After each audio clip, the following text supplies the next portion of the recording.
Here's just a quick build overview as always. I'm going to do a little bit more of an in-depth explanation for my choices and whatnot, but here you go. I know this isn't the optimal setup for this kind of thing. I think if you use Spore Bloom instead of Widowmaker, it's definitely stronger. Spore Bloom just hits so hard, but I was using this as a throwback to my Remnant from the Ashes days, and I think I actually saw Bolt Jameson do something similar on Shrewd. It's just kind of cool to see that I had a similar build idea that he did, and that feels so good because I've like watched his videos for so long and always gone like, man, this guy is incredible. And if you guys enjoy this type of content, if you could like and subscribe, that would mean a lot.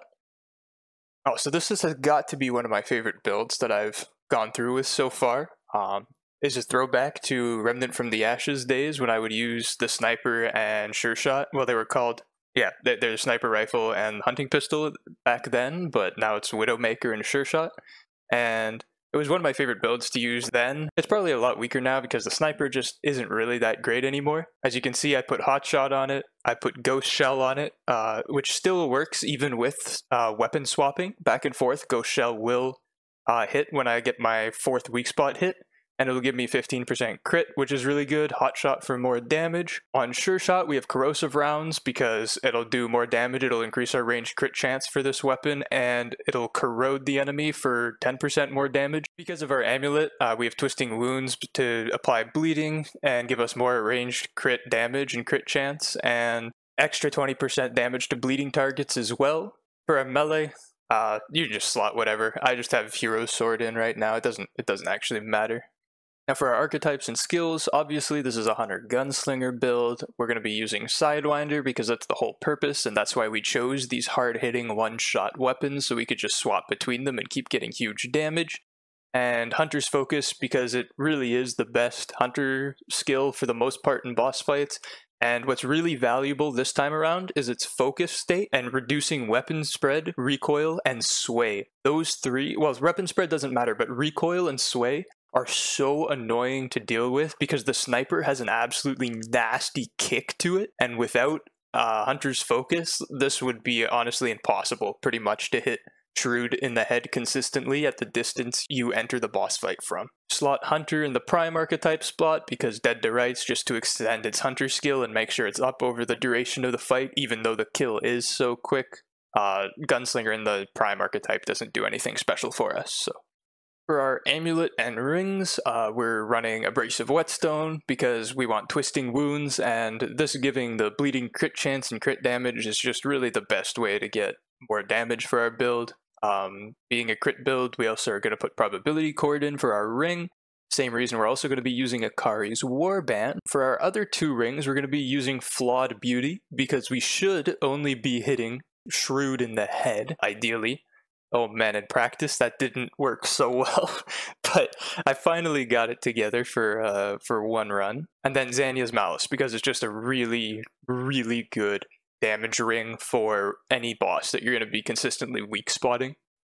For our Relic and Fragments, I just picked the Salvaged Heart for the sole reason that you have a really quick use speed on it, so I can just use it and walk into the boss room really quickly. Then more importantly, for our Fragments, we're going to be using Crit Chance because it's the best for damage out of all of them, and then Crit Damage and Weak Spot Damage will pair best with this build where we should be hitting the weak spot the whole time, and that they're single shot weapons, so Fire Rate won't do anything else, which is why we slot Crit Damage for the last one.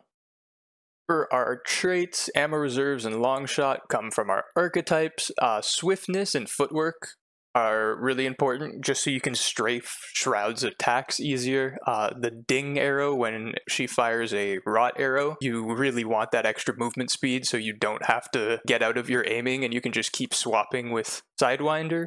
And then the other only important one is handling. The recoil by 40% is needed. Like, you need to get that recoil under control so much. The sniper kick is huge.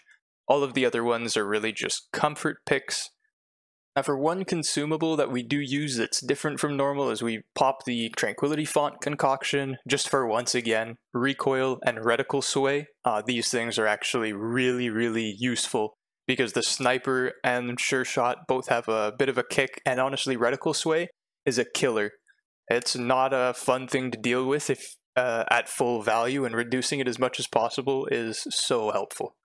I'm just going to go over the fight and the setup and some of my thoughts on it. So out of the gates, I need to do a bunch of buffs before I walk through that fog gate. So I'm going to pop Hunter's Focus outside of the fog gate because it has a long duration time and I can refresh it every time I hit the weak spot, so it'll be up the whole fight.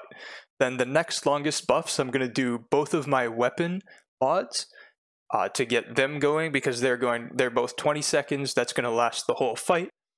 And I want my first shot taken to be with my hunting pistol or sure shot because that's the one with twisting wounds on it, so it'll proc the bleed and get abrasive whetstone up as fast as possible. Then I want to throw a grenade against the fog wall to self-proc Akari's Warband. That's 15 seconds, so that's the next one we're going to do. And then lastly, I'm going to do a Relic because Gunslinger has a perk that will increase our damage for 10 seconds when we use a Relic. And that's why I use this Relic, because its use speed is really, really fast. So you're going to see me pop them all in short order. It's actually pretty quick buffing sequence. And then I'm going to walk in the fog gate. If you can tell, there's about like 8 seconds when I walk through the fog gate on the shortest buff left. And both of my weapons have probably about 13 seconds left on their mods. So everything is good to go for the whole fight except for maybe the Relic bonus. Now I'm going to aim at him to get Hunter's Focus and pop Sidewinder, and then basically just weapon swap him the whole time down and hopefully miss as few shots as possible. I think I miss about 3. Let's take a look. Yeah, so everything's good. There's a whiff. There's a whiff. Okay, it only looks like I missed 2, and I think my reaction really says it all when I get the kill. And as always, I hope you enjoyed and are looking forward to seeing more.